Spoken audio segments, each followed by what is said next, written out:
ሰላም ጤና ይስጥልኝ በመላው ዓለም የምትገኙ ኢትዮጵያውያንና ኤርትራውያን እንዴት አላችሁ? እኔ በጣም ደህና ነኝ። እናንተ እንዴት ናችሁ?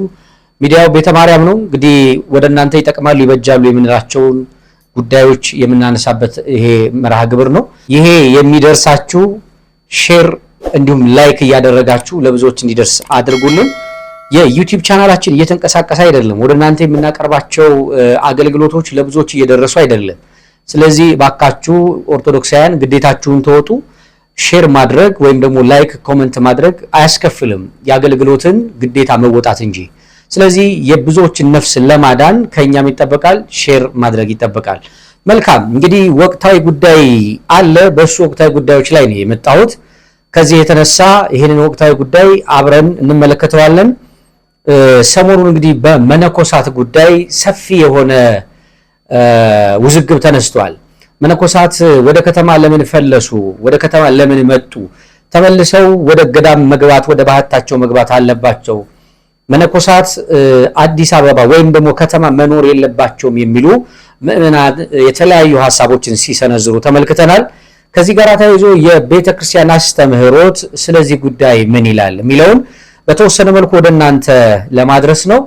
አሁን የመነኮሳቱን ደግሞ ሐሳብ ምን እንደሆነ የተናገሩትን ከገዳም የወጡት መነኮሳት ምን አሉ? ሊቃውንቱም ደግሞ በተለያየ ስፍራ ይሄንን ጉዳይ በደንብ በፌስቡክም እንዲሁም በዩቲዩብ በቲክታክ በተለያዩ ቦታዎች ላይ እየሰነዘሩበት ነው ሐሳቡን። መነኮሳቱ ቀርበው በተለያየ ሚዲያ የተናገሩት ልክ አይደለም፣ መነኮሳት ከተማ መኖር የለባቸውም፣ የመነኮሳት መኖሪያቸው ወይም ደግሞ የምንኩስና ትልቁ ተግባር ይካሄድበት የሚችለው ኑሮም ህይወቱም ገዳም ነው የሚል ሊቃውንቱ አንስተዋል፣ ሰንዝረዋል። እስኪ የመነኮሳቱን ሐሳብ እንመልከትና ተመልሰን እንገናኛለን። የመነኮሳት መኖሪያ ገዳም ነው፣ ከተማ ነው፣ ገጠር ነው የሚሉ አንዳንድ ሰዎች አሉ። በእርግጥ ገዳም ማለት ምን ማለት ነው? አሁን ሐሳቡ እሱ ነው። ከገዳም የወጣ መነኮስ ከባህር እንደወጣ አሳ ነው ይባላል። አንዳንድ ሰዎች ከጫካው ይመስላቸው ወይ ደግሞ ከታራው ከሸንተረሩ አይደለም። ከገዳማዊ ሐሳብ፣ ከገዳማዊ ሕግ፣ ከገዳማዊ ስርዓት ይወጣ ማለት ነው። ገዳማዊ ሕግ አለው። እከሌማ ገዳማዊ ነው ይባላል አይደል? ከእከሌ አለባበሱ ገዳማዊ ነው፣ አነጋገሩ ገዳማዊ ነው፣ ኑሮው ገዳማዊ ነው ማለት ገዳማዊ የሚባል ሕግና ስርዓት አለው። እሺ መነኮሱን እንደሰማችኋቸው ነው። እንግዲህ አባታችን በተለያየ መንገድ የምንኩስናን ትርጉም ሲናገሩ ሰምተናል። ይህንን ሐሳብ የተለያዩ ሊቃውንት የተለያዩ ሐሳቦችን ሰንዝረውበታል። እኔ ምናልባት ይህንን ሐሳብ በደንብ ትኩረት እንድትሰጡት ስለምፈልግ ነው። ይህንን የምትከታተሉ ሰዎች ምንድነው መነኩስ የሚኖረው ወይም ደግሞ መነኩሴ የሚኖረው ገዳም ነው፣ ግን ደግሞ መነኩሴ ገዳማዊ የሚባለው ሕጉ ነው እንጂ ጫካ ወይም ዱሮ አይደለም የሚል አንስተዋል። ምናልባት ገዳም ማለት የት ነው የሚመሰረተው? ገዳም ያለው የት ነው? ገዳምስ ተብሎ መኖሪያ ሆኖ ገዳም ሆኖ ሊነሳ የተቻለው የትኛው ነው ብለን ስንጠይቅ ያው እንደምታውቁት ገዳም ያው ጫካ ነው ያለው፣ ገዳም ነው ያለው። ስለዚህ ይሄንን ሐሳቡን ወደ ሌላ አውድ ለመውሰድ የተሞከረበት እሳቤ ትክክል አይመስለኝም። ሊቃውንቱም በዚህ ላይ የተለያዩ ሐሳቦችን ሰጥተዋል። ትክክል አይደለም። ምክንያቱም ገዳም ያው ጫካ ውስጥ የሚመሰረት ወይም ደግሞ በዱሩ በገደሉ አባቶቻችን የኖሩበት ቅዱስ ስፍራ፣ ምክንያቱም አባቶቻችን የገደሟቸው ስፍራዎች አባቶቻችን ኑሯቸው፣ ስራቸው፣ አገልግሎታቸው ቅዱስ ስለሆነ ስፍራውንም ቀድሰውታልና ያ ቅዱስ ስፍራ ያ ቅዱስ ገዳም የገዳማት መስራች እንደምታውቁት ጌታችን መድኃኒታችን ኢየሱስ ክርስቶስ ነው። መጽሐፍ ቅዱስ ይናገራል። ጌታችን ኢየሱስ ክርስቶስ ከተጠመቀ በኋላ ሳይውል ሳያድር ወደ ገዳመ ቆሮንቶስ ገባ ይላል። ይሄ የገዳማያኑን ሕይወት ባረከው። የገዳማያኑን ሕይወት ምን እንደሚመስል ጌታችን ኢየሱስ ክርስቶስ በተግባር አሳየ ብለው አበው ይተረጉሙታል። በብዙ መንገድ ቢተረጎምም አንዱ ግን ወሳኙ ይሄ ነው። ስለዚህ ጫካው ነው የሚለው እሳቤ ምናልባት ጥቅስን ለራሳችን አምጥተን የምንጠቅስበት ጉዳይ ወይም ለኛ በሚመች መልኩ ሰዎች ያንን ነገር ስለነቀፉን በጥቅስ የምናስገድፈው ነገር ወይም ደግሞ ይሄ ትክክል አይደለም። እኛ ወደ መጽሐፍ ቅዱሱ ሐሳብ ማደግ አለብን እንጂ መጽሐፍ ቅዱሱን ተመልክተን የኛ ሐሳብ ወደ መጽሐፍ ቅዱሱ መምጣት ሲገባው መጽሐፍ ቅዱሱን ወደኛ ሐሳብ ማምጣት ትክክል አይደለም። ሌላው ገዳም የሚለውን ወይም ደግሞ አንድ መነኩሴ ከገዳም ከወጣ ከባህር እንደወጣ አሳ ነው ያሉት ትክክል ነው። ይሄ ቅዱሳት መጻሕፍትም የሚያነሱት ነው። የገዳማውያኑ ሕይወት እዛው ገዳም ውስጥ ስለሆነ ነው። እዛው ነው የቅድስና ሕይወትን የሚያፈሩት፣ እዛው ነው አገልግሎታቸውንም የሚያጠናክሩት። ምናልባት ለተልኮ ወደ ተለያዩ ቦታዎች ሊወጡ ይችላሉ። እርሱም ተልኮ እንደሆነ አባቶቻችን ይነግሩናል። ቅዱሳት መጻሕፍትም ለዚህ ምስክር ናቸው። ምናልባት እንደ ጥያቄ አድርጌ ላንሳው እስኪ አባቶቻችን የቤተክርስቲያን ቀኑና ለምእምንም ለአባቶቻችንም የሚሰራ መሆኑን ቀኑና ቤተክርስቲያን በደንብ ያነሳል። አንዳንድ በቤተክርስቲያን ውስጥ የተለያዩ ድርጊቶችን ሲያደርጉ የምናውቃቸው አባቶቻችን በተለያየ ይቅርታ ጠይቀው ቀኑናም ተሰጥቷቸው ማለት ነው እንደው ቀኑናቸውን ከጨረሱ በኋላ ከስንት ጊዜ በኋላ ነው የቤተክርስቲያኗን ትምህርት ወጥተው ለምእምኑ ሊያስተምሩ የሚችሉት? ይሄንንም በዚሁ አጋጣሚ እንድትጠይቁልኝ ይፈልጋለሁ። ይሄን ቪዲዮ የምትመለከቱ አድርሱልኝ። ስለዚህ መነኮሳት ከገዳም ወደ ከተማ መግባት የለባቸውም የሚለውን ሐሳብ እስማማበታለሁ። ምክንያቱም የገዳማውያኑ ሕይወት እዛው ስለሆነ። ምክንያቱም ብሕትውና የሚለው ባህታዊ የሚለው ብቸኝነት፣ ለእግዚአብሔር ራስን መስጠት፣ ለዓለም ሐሳብ መሞት፣ ለእግዚአብሔር ጽድቅ ግን ሕያው ሆኖ መኖር ስለሆነ ይህንን አስተምሮ ሐዋርያው ቅዱስ ጳውሎስ እኔ ለዓለም ተሰቅያለሁ ሲል እንሰማዋለን። ምክንያቱም ለክርስቶስ መስቀል ራሱን እንደሰጠ በክርስቶስ መኖር ጽድቅ እንደሆነ እንዲሁም ደግሞ በሰውነቱ የክርስቶስን ማህተም እንደተሸከመ ሐዋርያው ቅዱስ ጳውሎስ ሲናገር እንሰማለን። የመነኩሴ ትዳሩ ሕይወቱ ቆቡ ናት ይሉናል አባቶቻችን። ከዚህ አንጻር በዚህ ልክና በዚህ መጠን ቢታይ ስለዚህ የመነኩሴ ትዳሩ ቆቡ ከሆነች ቆቡ የተገኘችው ከየት ነው ከተባለ ከአባቶቹ ከገዳማውያን ነው። ይሄ የነመቃርስ ሕይወት ነው። ሌሎቹንም ማንሳት እንችላለን። እኛ አብነት የምናደርጋቸው የምንጠቅሳቸው ብዙ አባቶች አሉንና ማለት ነው። ይሄንን ለማስተባበል የምትሞክሩ ካላችሁ በቤተ ክርስቲያን ትምህርት የእናንተን ሐሳብ መሞገት ያስፈልጋልና ነው። ምክንያቱም በግለሰብ የምትለካ ቤተ ክርስቲያን የለችንም።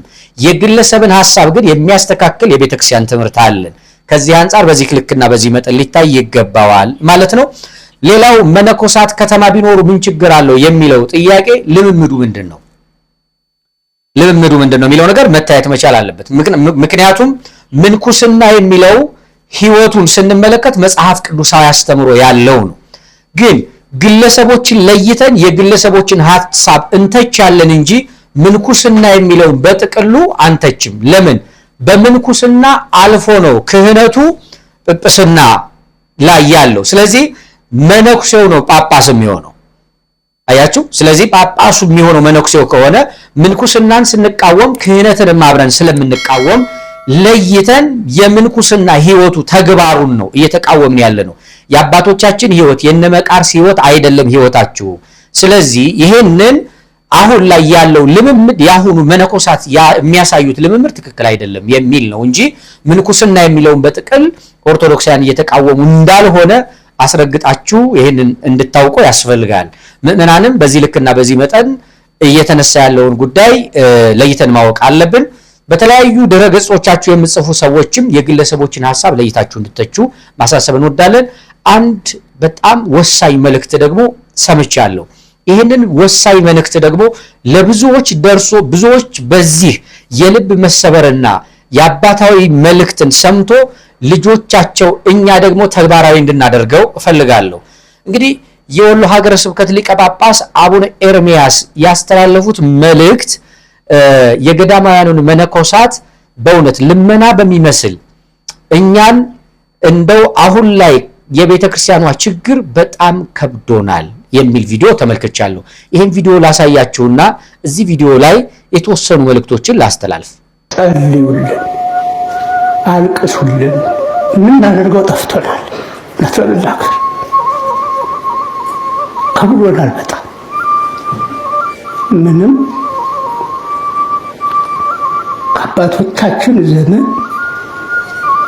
በአባቶቻችን ዘመን ከደረሰው መከራ የበለጠ ባይመጣ እኛ እንደ አባቶቻችን ብርቱ ባለመሆናችን ከብዶናል እና ልታውቁልን ይገባል፣ ልትጸልዩልን ይገባል፣ ልትጠመዱልን ይገባል። እንዴት እንደምናደርግ ግራው ገብቶናል። በግድ ጨንቆኛል። በዚህ ስንለው እንደ ሀገር ደረጃ ቤተክርስቲያኗ የምትሆነውን ብታዩ ይገርማል። በማንም ብናመካኙ አይጠቅመን። መሪዎቹ እንዲሆነው ነው፣ ፖለቲካው እንዲሆነው ብለናል። ልክ ነው። ግን የሁሉ የሆነው እኛ ጥሩ ብንሆን ነው። የኛ ኃጢአት እኮ ነው የሚያስደበድበን። እየፈረሰች ነው ቤተክርስቲያኑ። የሚያልቁት የሚጎዱት ምዕመናን በጣም ብዙ ናቸው እና በዚህ ጊዜ አባቶቻችን፣ በዚህ ጊዜ እናቶቻችን በልብ በሰቂለ ሕሊና ሆናችሁ ጸልዩልን። እሺ፣ የአባታችን መልእክት እጅግ በጣም የሚያሳዝን ልብን የሚሰብር አባታዊ መልእክት ነው። እንደገና ደግሞ ለገዳማያኑ ለመነኮሳኑ ያስተላለፉት መልእክት በልዩ ተማጽኖ ነው። እየሆነ ያለው መከራ፣ እየወረደ ያለው መከራ፣ በህዝቡ ላይ የሚወርደው የመከራ ዶፍ ተጠያቂው እገሌ ነው ብንለው፣ እገሌ ነው አድርገን ብንወስደው የችግሩ መፍትሄ ሊሆን አይችልም። ፖለቲካው ነው ብንለው፣ ጳጳሳት ናቸው ብንላቸው፣ መምህራን ናቸው ብንላቸው፣ የትኛውንም ሰው ምክንያት አድርገን ብናመጣው ችግሩ የሁላችንም ነው። በዚህ ችግር መፈጠር ውስጥ የሁላችንም እጅ ያለበት። ስለዚህ እግዚአብሔር ወደኛ እንዲመለስ፣ እግዚአብሔር እንዲምረን፣ በዚህ ዘመን ቤተክርስቲያንን እንድናሻግር ኃላፊነት ለኛ ሰጥቶን ሳለ እኛም ደግሞ መከራው፣ ችግሩ ከአቅማችን በላይ ሆኖብናል። በአባቶቻችን ዘመን የነበረው መከራ ከባድ ቢሆንም እነርሱ ግን ብርቱ በመሆናቸው ህዝቡንም ቤተክርስቲያኗንም ለማሻገር እጅግ በጣም በልዩ ሁኔታ ሰርተዋል። እኛ ግን የአባቶቻችንን ፈለግ ተከትለን አባቶች ተብለን አሁን ያለነው አባቶች ደካማ ሆነናልና ችግሩን መቋቋም አልቻልንም። እባካችሁ በጾም በጸሎት እግዚአብሔርን ጠይቁልን። እባካችሁ አግዙን። በሰቂለ ሕሊና በመሆን እግዚአብሔርን ጠይቁልን። ስለኛ ብላችሁ በእግዚአብሔር ፊት ቁሙልን። እግዚአብሔር እንዲታረቀን ለምኑልን እያሉ ነው። ይሄ በጣም ልብን የሚለካ መልእክት ነው። ከአንድ አባት የሚጠበቀው ይሄ ነው ወገኖቼ። ኃጢአትን በደልን አውቆ ጥፋትን አውቆ ለእግዚአብሔር አሳልፎ መስጠት እግዚአብሔር እንዲደርስልን ያደርጋል። አባታችን በእውነት እጅግ አድርገን እናመሰግናለን። ይህንን አባታዊ መልእክት ይህንን አባታዊ መመሪያ ስለሰጡን ለአባቶቻችንም ደግሞ ለገዳማያኑ ስላሳሰቡ እናመሰግናለን። ትውልዱ ደግሞ ወደ እርስዎ ትውልዱ ደግሞ ወደ እግዚአብሔር እንዲመለስ እግዚአብሔርን እንዲያስብ ለአባቶቹም ጸሎት እንዲያደርግ ለአባቶቹም ደግሞ በተቻለው አቅም ከአባቶቹ ጋር እንዲቆም አባቶች በዚህ መንገድ በዚህ ልክ እንባን በማፍሰስ ተማጽነዋልና እግዚአብሔር አምላክ የአባቶቻችንን እንባ አስቦ የቀደሙትን ደግሞ የአባቶቻችንን ዘመን ያምጣልን። ህዝባችን ከሚሞትበት ከሚደርስበት መከራ እግዚአብሔር በቃ እንዲለው ማሳሰብ እንወዳለን። በአሩሲ ሀገረ ስብከት እየሆነ ያለው የአሩሲ ህዝቦች እንደ ቅጠል እየረገፉ በየሜዳው እየቀሩ ነው። አንገታችን ላይ ያለው ማህተብ ከሚቆረጥ አንገታችን ይቆረጥ እያሉ አንገታቸው እየተቆረጠ ነው። ክርስቲያኖች ለነዚህ ድምጽ መሆን ያስፈልጋል። አባቶችን በዚህ ልክ ነገሩ ልባቸውን ሰብሮታል። ከዛ ልፍ ሲል ደግሞ በዚህ ጉዳይ ላይ ድምጽ የሆኑ ወንድሞቻችን በእስር ቤት ነው ያሉት። የታሰሩ ወንድሞች አልተለቀቁም። የተወሰኑት ተፈተዋል፣ የተወሰኑት አልተለቀቁም። ስለዚህ እነዚህን ወንድሞች ደግሞ እግዚአብሔር እንዲያስፈታልን ለሀገር መሪዎች እግዚአብሔር አምላክ ልባቸውን የሚያራራውን ቅዱሱን መንፈስ ሰጥቶ ወደ ልባቸው ተመልሰው የሚመሩት ትልቅ ህዝብ መሆኑ ገብቷቸው እነዚህ ኦርቶዶክሳውያን ለህዝባቸው የጮሁት አይሙት አይገደል የሚል እንጂ ሌላ ሐሳብ እንደሌለው እንዲረዱ በእውነት መስቀል የያዘ ሌላ ምን ከዘላለም ህይወት ከዘላለም ጽድቅ የተለየ ሐሳብ እንደሌለው ተረድተው ልጆቻቸውን እንዲያስፈቱ በእውነት አባቶችም ወደ ሀገር መሪዎች መልእክት እንዲያስተላልፉ በዚሁ መልእክታችን ነው። ይሄ ፕሮግራም ለብዙዎች እንዲደርስ ዩቲዩብ ቻናላችንን እንዳልኳችሁ መጀመሪያው ላይ አሁንም ሰብስክራይብ አድርጉት፣ ሼር አድርጉት፣ ኮሜንት አድርጉ። ልናደርገው ምንችለው ልናቀርብላችሁ የምትፈልጉትን ሁሉ ኮሜንት አድርጉልን። ወደ እናንተ ይዘናቸው ምን ሞጣቸው ፕሮግራሞች እንግዲህ በርከት ያሉ ናቸው። ዝማሬ እናቀርባለን፣ የፖድካስት ፕሮግራም እንግዶችን ጋብዘን ወደ እናንተ አስተማሪ ምንላቸውን ጥያቄዎች እናቀርባለን። እንዲሁ ደግሞ ወቅታዊ የሆኑና ለቤተክርስቲያን በዕቅበተ እምነት ዙሪያ ሪአክሽኖችን በመስራት አገልግሎት እየሰጠን እንገኛለን። ስለዚህ ይሄ ሚዲያ እንዲጠናከር ባካችሁ ከወዲሁ ማሳሰብ እንወዳለን። በጣም እንወዳችኋለን፣ በጣም እናከብራችኋለን። አብራችሁን ስላላችሁ ስለምታበረታቱን፣ እንዲሁም ደግሞ ስለ አገልግሎታችንም ስለምትጸልዩ ኦርቶዶክሳውያን እጅግ አድርገን እናመሰግናለን። እግዚአብሔር ያክብርልኝ።